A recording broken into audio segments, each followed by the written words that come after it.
Transurf 6, Mestre da Realidade, Vadim Zeland, parte 2. A realidade de um espelho de dupla face. Os sonhos são um dos fenômenos cotidianos e, ao mesmo tempo, os mais misteriosos da vida de uma pessoa. Um homem passa um terço de sua vida dormindo. Até hoje, permanece um segredo que tudo acontece com ele naquele estado limítrofe. A pesquisa científica nessa área pouco explica. Os debates filosóficos conduzem de um extremo ao outro. Alguns dizem que os sonhos são ilusões, outros que nossa própria vida nada mais é do que um sonho. Quem está certo? Transurfing, com uma aprendizagem esotérica, aborda este tópico de outras posições. A razão realmente imagina seus sonhos? Por um lado, os eventos que acontecem em um sonho são virtuais, mas, por outro lado, os sonhos parecem tão reais que todos os vivenciamos como se fossem realidade. É sabido que um homem em um sonho pode observar cenas que parecem de outro mundo. Ao mesmo tempo, é perfeitamente claro que, em princípio, ele não poderia vê-los em lugar nenhum. Se um sonho é uma imitação da realidade criada por nosso cérebro, de onde vêm as cenas e temas que o homem nunca poderia ver? Existe a hipótese de que o próprio cérebro sintetiza cenas de sonho e as percebe durante o sono como na realidade. Mas isso é apenas uma hipótese. Até agora, ninguém conseguiu enviar a solução perfeita, o que não é estranho. Na técnica do transurfing, a interpretação é bem diferente. O subconsciente não imagina nada por si mesmo, mas se conecta diretamente à imensidão de variantes que contém informações completas. O espaço de variantes é uma estrutura de informação que contém todos os cenários possíveis de todos os eventos possíveis. O número de variantes é infinito, assim como o número de posições possíveis de um ponto na grade de coordenadas é infinito. Tudo que foi, está e estará escrito lá. Não se apresse em tirar conclusões céticas. Olhe atentamente para um objeto, feche os olhos e tente visualizá-lo. Mesmo se você tiver uma capacidade de visualização excepcional, você ainda não pode ver um objeto com os olhos fechados tanto quanto vê com os olhos abertos. Uma imagem lembrada por seu cérebro é apenas uma foto de qualidade muito ruim. Suponha que tal fotografia seja armazenada pelo cérebro como um determinado estado de um grupo de neurônios. Nesse caso, não há neurônios suficientes para recriar todas as fotos que o cérebro tem na memória, independentemente de sua quantidade. Se nossas memórias e sonhos são uma recriação do que está escrito nos neurônios, quantas dessas células são necessárias na cabeça? O transurfing explica essa contradição dizendo que os neurônios não são portadores de informações como os bits de um computador. O cérebro não armazena informações em si, mas algo como endereços de informações na vastidão das variantes. Talvez o cérebro seja capaz de armazenar uma quantidade limitada de dados. No entanto, mesmo que tenha um sistema biológico perfeito, não pode armazenar tudo o que somos capazes de imaginar. Ainda mais, ele não consegue sintetizar uma realidade virtual tão perfeita quanto um sonho. Não se deve deixar enganar pelos argumentos pouco convincentes segundo os quais, supostamente, se for excluído, o cérebro adquire a capacidade de perceber as cenas claras que imagina. Se conectarmos condicionalmente tudo o que é consciente na psique humana com a razão e o subconsciente com a alma, podemos dizer que um sonho é a fuga da alma no espaço das variantes. A alma tem acesso direto ao campo de informação no qual todos os cenários e decorações são armazenados estacionários como quadros em uma fita de filme. A razão não imagina seus sonhos, ela os vê de verdade. E não se trata de ilusões, mas de um filme sobre o que poderia ter acontecido no passado ou poderia acontecer no futuro. Todos os tipos de eventos ocorrem nos sonhos, mas como há um número infinito de variantes possíveis, não há garantia de que o sonho se relacione com a realidade. Qualquer evento que ocorre em nosso mundo real é a realização material de uma infinidade de variantes. O mundo material se move em um espaço infinito de variantes, semelhante a um quadro em uma tira de filme. Por isso ocorre o fenômeno da matéria no tempo. Pode ser difícil de acreditar. Onde está a vastidão de variantes? Como isso é possível? Do ponto de vista de nossa percepção tridimensional, está ao mesmo tempo em toda parte e em lugar nenhum. Talvez o universo seja visível além dos limites e talvez esteja em sua xícara de café. Em qualquer caso, não está na terceira dimensão. No entanto, o acesso a este campo de informação é, em princípio, possível. É dele que o conhecimento intuitivo e a clarividência são obtidos. A razão é incapaz de criar algo fundamentalmente novo. Ele só pode construir uma nova versão de casa com tijolos antigos. Todas as descobertas científicas e obras-primas artísticas raciocinam por meio da alma e vêm da vastidão das variantes. Ainda assim, há algo em comum com sonhos e realidade? Enquanto dormimos, nunca nos ocorre olhar criticamente para o que está acontecendo. Em um sonho, a realidade virtual toma forma surpreendentemente natural. Apesar de muitas vezes acontecerem coisas estranhas em um sonho, nós as percebemos como algo comum. Em um sonho, a pessoa está completamente sob a influência das circunstâncias. O sonho acontece com ela e ela não pode fazer nada a respeito. No sonho inconsciente, a mente não tem controle sobre a alma. Como espectador de um cinema, a mente assiste ao filme e ao mesmo tempo revive o que vê.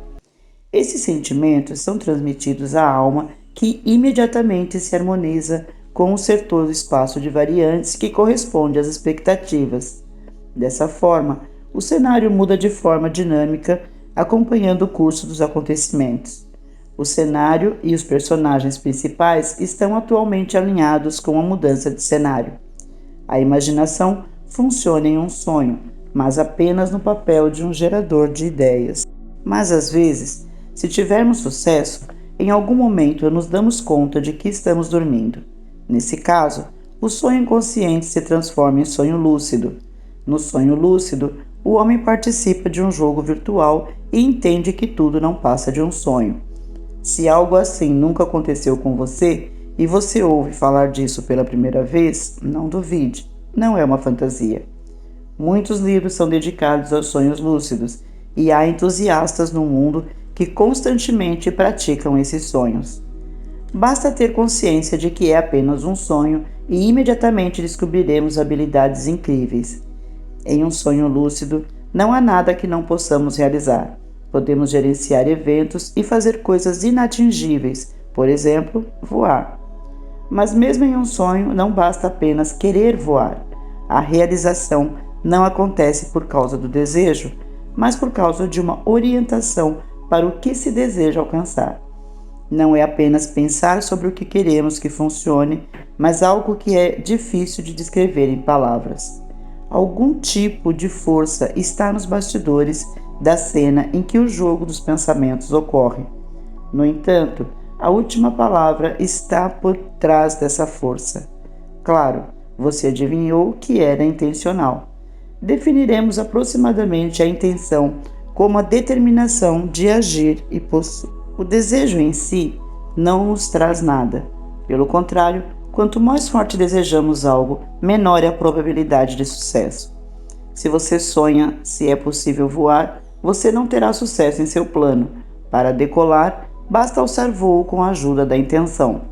A escolha de qualquer cenário em um sonho não é realizada pelo desejo, mas por um foco firme em alcançar o desejado.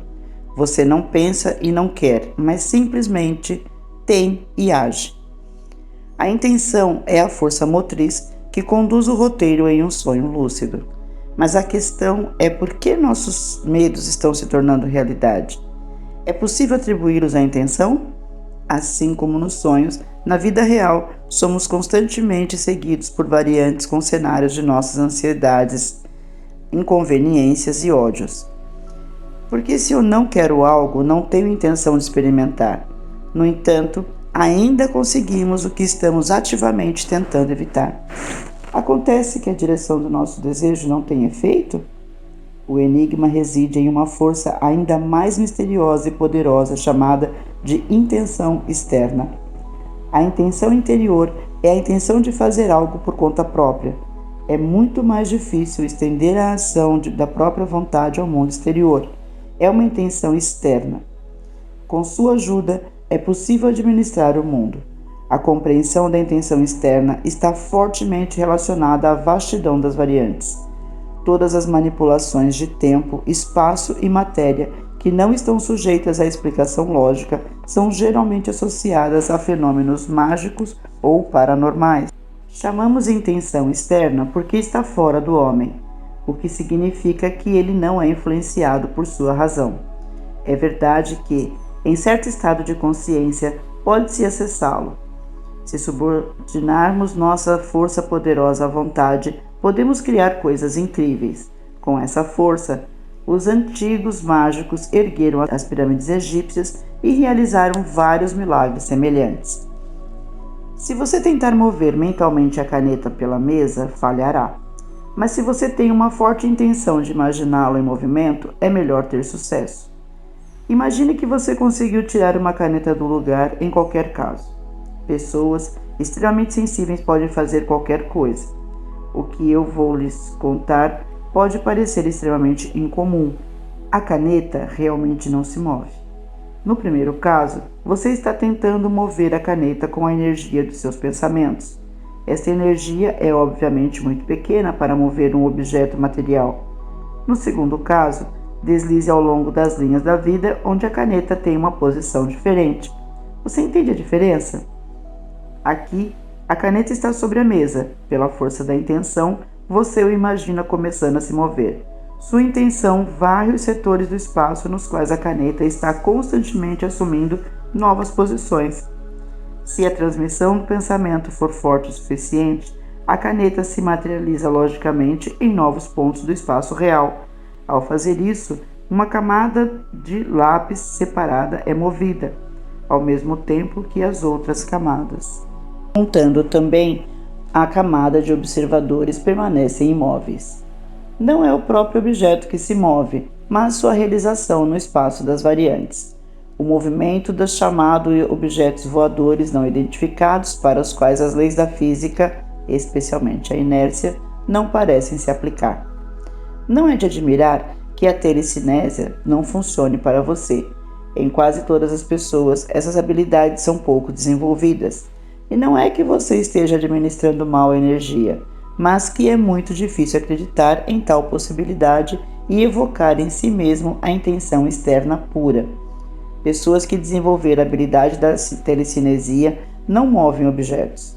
Elas têm uma habilidade única de direcionar sua energia para os movimentos da realização material no espaço das variantes pela força da intenção.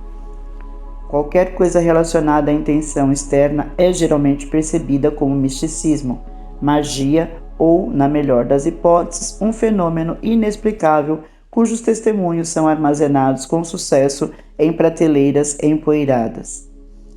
A cosmovisão usual rejeita completamente tais fenômenos. O irracional sempre evoca uma espécie de medo. Medo e espanto semelhantes são sentidos por pessoas que exploram OVNIs. Um fenômeno inexplicável está tão distante da realidade comum que não se quer acreditar em sua existência. Ao mesmo tempo, ele tem uma audácia surpreendente de ser realista que provoca medo. A ação da intenção externa pode ser interpretada pelo ditado: se Muhammad não vai até a montanha virá até Muhammad. O trabalho da intenção externa não é necessariamente acompanhado por fenômenos paranormais. Na vida cotidiana, somos constantemente confrontados com os resultados da ação da intenção externa. Nossos medos e piores expectativas são realizados precisamente por meio de intenções externas. Mas, como em um caso particular, ele funciona independentemente de nossa vontade. Não temos consciência de como isso acontece. A capacidade de gerenciar sonhos surge da cognição de uma pessoa de si mesma em um sonho em relação à realidade real. Em um certo nível de consciência, o homem tem um ponto de apoio, uma realidade à qual ele pode retornar depois de acordar.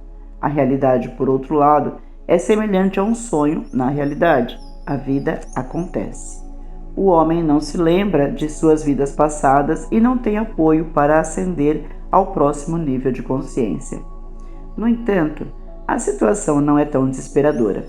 No Transurfing, existem métodos indiretos pelos quais podemos forçar a intenção externa a trabalhar em um desvio. A energia do pensamento humano sobre certas condições é capaz de materializar este ou aquele setor da imensidão das variantes. Em outras palavras, o homem pode mudar sua própria realidade, mas para conseguir isso, certas regras precisam ser seguidas. A realidade tem duas formas: física, que podemos tocar com as mãos, e metafísica, que está além dos limites da percepção, mas não é menos objetiva. Em certo sentido, o mundo é um espelho infinito de dois lados. De um lado está o universo material, e do outro está o espaço metafísico de variantes. A possibilidade potencial está incorporada na realidade como um reflexo em um espelho de variantes. A mente humana está tentando, sem sucesso, influenciar o reflexo e deve mudar de forma. Qual é sua forma? E como mudar isso? Como usar esse espelho em comum? Transurfing responde a todas essas perguntas. Em sua essência, é uma técnica de gerenciamento de realidade muito poderosa. O objetivo não é alcançado aqui, mas em grande parte é alcançado sozinho. Isto soa incrível apenas dentro da estrutura da visão do mundo usual. Espera-se que quebremos os estereótipos e limitações estabelecidos.